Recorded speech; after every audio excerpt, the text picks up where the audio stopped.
Hi, Flosstube. My name is Becca, and I'm SamBrie Stitches here on Flosstube and Instagram. Welcome to another episode of Interview with a Flosstuber. I have a very special guest today. Would you like to go ahead and introduce yourself? Hi, I'm Olivia of Pumpkin Hollow Quilts. Thank you so much for doing this, Olivia. This is going to be a lot of fun to get to know you. Yeah, no problem. All right. So the first question is, why did you start a Flosstube, and were there any particular motivations? It was actually my husband's idea because I had always watched Flosstube like on my iPad or my computer, and then for Christmas he gave me a smart TV because I spent a lot of time sewing, and I told him it'd be nice to have a TV to where I could watch instead of just a tiny little screen. And so after we got the TV and got it hooked up, I was watching Flosstube on it, and then he started watching it, and he said, "Oh, you should do that too." Of course, I laughed. I'm like, "No." Very supportive. Right. That's pretty cool. Do you have a blog? This was a viewer question that they wanted me to ask everybody. Yeah. So I have one under the name Pumpkin Hollow Quilting on Blogspot, Okay. and I've had it for a couple of years. I was on Weebly, but Blogspot lets you do a lot more. And I'm trying to be better about posting more often on there. I know it's a lot of work. I don't have a blog. I don't think I could handle that. So how did you learn to stitch, and how long have you been stitching? My grandma was the one who taught me how to stitch when I was about 11 or 12. I badgered her. And so she had one of these it wasn't, the kit itself wasn't the chicken, but she used the pieces of the ornament. And then I stitched on that and I made just a little chicken. It took me 3 months. Oh, I think you showed that, right? Yeah. Yeah, Yeah. I think I saw that in the video. Yeah.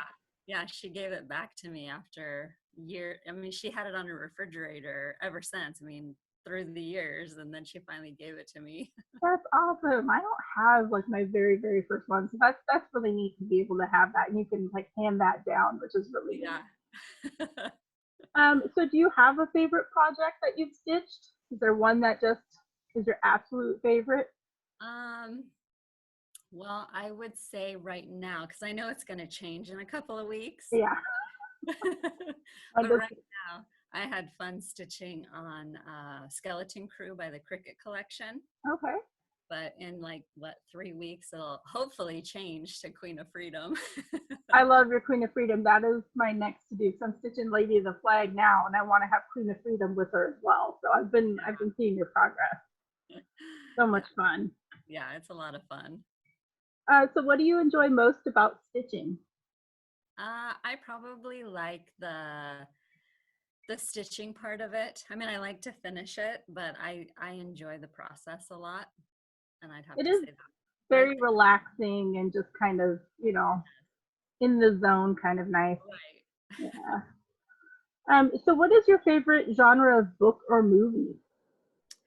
I like, for movies, I like the action adventure. We do too. I also read romance novels. But yeah, definitely. And we're also huge Outlander fans here. Oh, us too. We like my husband and I have like a Sunday date night where we stay home and watch our shows. And we had binge watched, over several Sundays Outlander, and we're caught up and love it so much. I'm so sad that it's almost the end of the season. I know. And you know I, it's going to end on a horrible cliffhanger. I know. I thought for some reason it was going to be the series finale, but then when it said season finale, I like got so excited. My husband was like, "Are you all okay? All right?" And I thought it was going to end. Oh no, it's supposed to come back next year. They already got the green light for it, so it'll be back Oh, sometime. that's awesome. Yeah, for the longest time I thought it was going to end, and I was so sad because we had Right. just discovered it and was like binge watched it like crazy. So, Yeah. what fictional place would you like to go to if you could go to anywhere? Well, I'd like to go to Fraser's Ridge. Yeah, that would be amazing. Yes. Without all of the like accidents and issues Oh that yeah. happen, just to No visit. accidents, no like surprise kidnappings, Yeah, no pirates with revenge on their mind. exactly.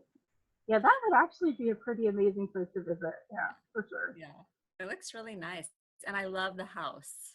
The I one that know. the second one that they built, not the first one. Yeah, the bigger one. Yeah, Yes. yeah. Oh, I love that. If you could choose to do anything for a day, what would it be? Oh, that's a hard one.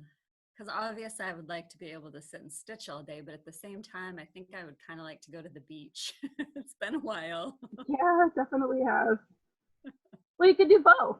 You can go to the That's beach and stitch, and then right. it's two That's in one. perfect. Yeah, definitely. That's perfect. So do you have any other hobbies besides cross stitch? We kind of know the answer to this, but Well, I also do quilting. And in between learning how to do cross stitch and then coming back into it again a few years back, I did hand embroidery.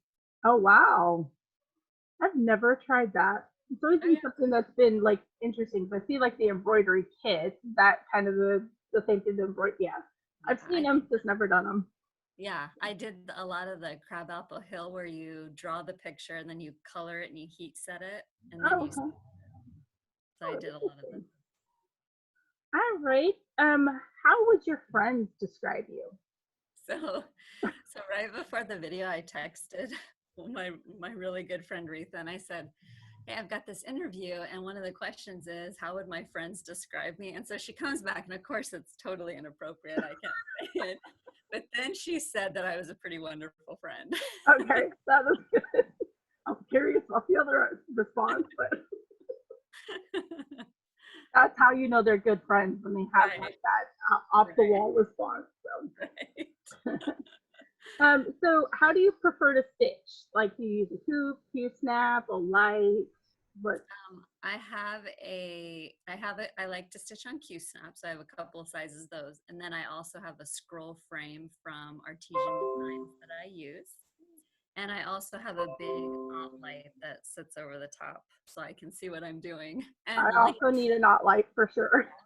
then lately I have a little a magnifying it's the one where it's just the magnifier on a I don't know, it's on a thingamajigger and you clip it to the side of your scroll frame or Q snap. Okay.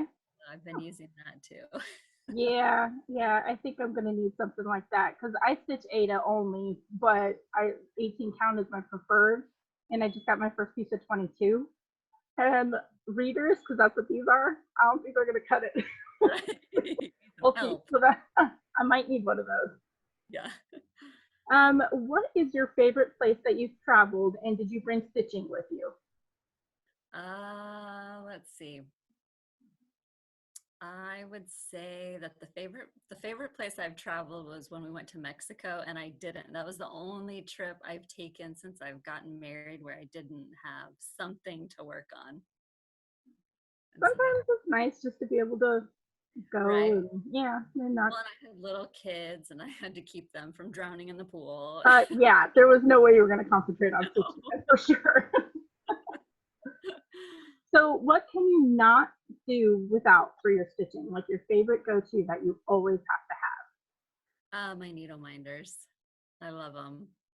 have. Are you a big collector of Yeah, I them? don't have like a big collection, but I have a pretty good, like subject wise, I guess. And I love them. I always get them from Mad for Minders. I just love their needle minders. I'll have to check them out. I've heard about them a lot. Yeah, So they do a really good job. I love them. I just like having that little bit of a picture on, just a little something. yeah, like a I little added something that you could look at as you're doing Yeah, that. exactly. Because Yep. I have this small hoop that I sometimes will take places, and I had to take the needle minder off of it, and it was weird because I, took my needle and I was like, where am I supposed to put it? I'm just gonna stab it in the, Yeah, just just really weird, park it right in the linen. funny. You just have to get a super tiny one for the little hoop. Right, They do make those. right. So how do you decide on what you're going to work on next for like your project? Um, well, I think some of it has to do with what season we're in or one that's coming. But then I also, even like right now, I'm craving autumn, and I'm ready to stitch it, even though there's some summer stuff I want to work on. Mhm. So I guess it depends, kind of my mood. But usually there's something that just is just waiting and really calling to me That to calls start to on you. it. Yeah. Yeah. I'm more of like a seasonal stitcher, I guess. So Yeah. like right now it's all patriotic and summery Yeah. types of stuff. I'm trying to get it done just before. Should plan ahead a little bit better. Or a couple of days late Yeah. after. Yeah. And then the last question is, what's the best thing that has happened to you so far this year? Huh. Well, gosh, that's a tough one. I don't know. Maybe, I don't know. This year's been so weird. Yeah, most definitely has.